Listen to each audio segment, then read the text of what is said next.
বেশ কিছুদিন যাবৎ তার রাজনৈতিক দল অর্থাৎ বিজেপির সঙ্গে দূরত্ব বাড়াচ্ছিলেন অভিনেত্রী কাঞ্চনা মৈত্র। দলের কোনো কর্মসূচিতে দেখা যাচ্ছিল না তাকে। সোমবার রাজ্য বিজেপির সভাপতি সুকান্ত মজুমদারকে হোয়াটসঅ্যাপ করে দলের সঙ্গে সম্পর্ক ছিন্ন করলেন অভিনেত্রী। পঞ্চায়েত ভোটের মুখে সুমন কাঞ্জিলালের মতো বিধায়কের দলত্যাগের পর এবার আরও এক ধাক্কা গেরুয়া শিবিরে। পঞ্চায়েত ভোটের মুখে একের পর এক ভাঙন দেখা দিচ্ছে গেরুয়া শিবিরে।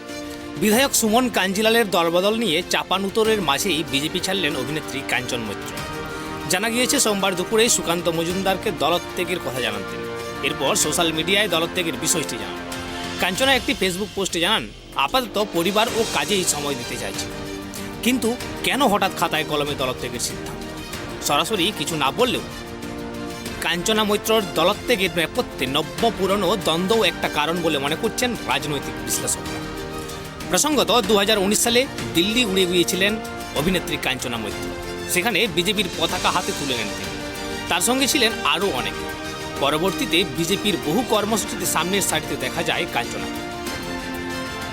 তবে একটা সময়ের পর দলের সঙ্গে দূরত্ব বাড়াতে শুরু করেন এই অভিনেত্রী। দলের কোনো কর্মসূচিতেই দেখা যাচ্ছিল না তাকে। এসবের মাঝেই দলের সঙ্গে সমস্ত সম্পর্ক আপাতত ছিন্ন করলেন অভিনেত্রী। Bureau report, tribe TV.